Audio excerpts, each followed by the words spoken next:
मिथिलावासी अपने सन नमस्कार करे छी।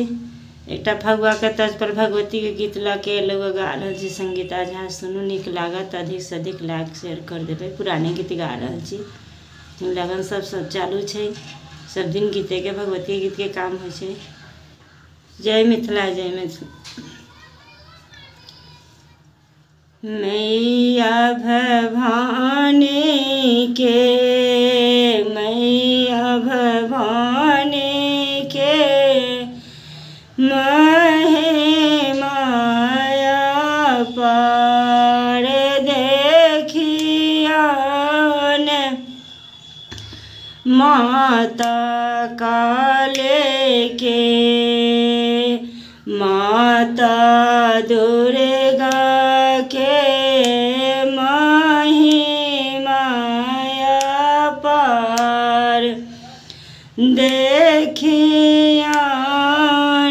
माता दुर्गा के जगदम्बा मैया के महिमा पार देखियन। अम्बे माता के, अम्बे माता के महिमा पार देखियन। सातो मैया के, सातो मैया के महिमा पार देखियन। सातो मैया के कौने फूल ओढ़न माँ के, कौने फूल पहिराना,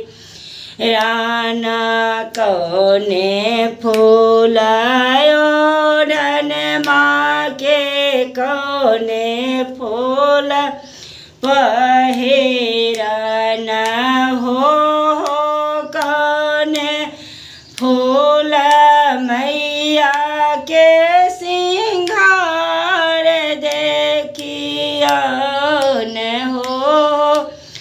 कौने फूल मैया के सिंगार देखियन। माता काले के, माता दुर्गा के महिमा पार देखियन। माता दुर्गा के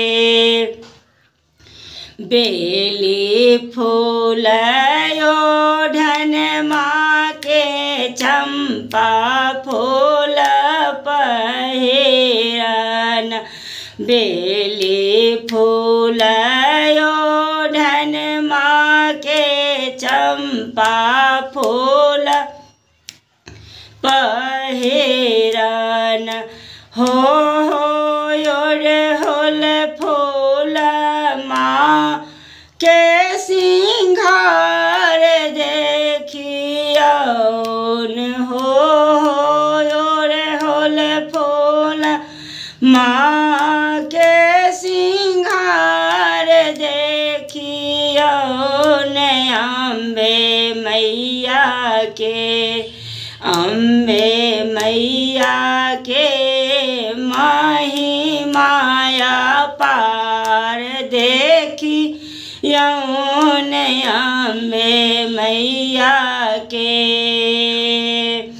कौने वस्त्र पहिरन माँ के, कौने वस्त्र ओढ़ना, कौने वस्त्र पहिरन माँ के, कौने वस्त्र ओढ़ना हो कौने वस्त्र मैया के सिंगार देखियन हो।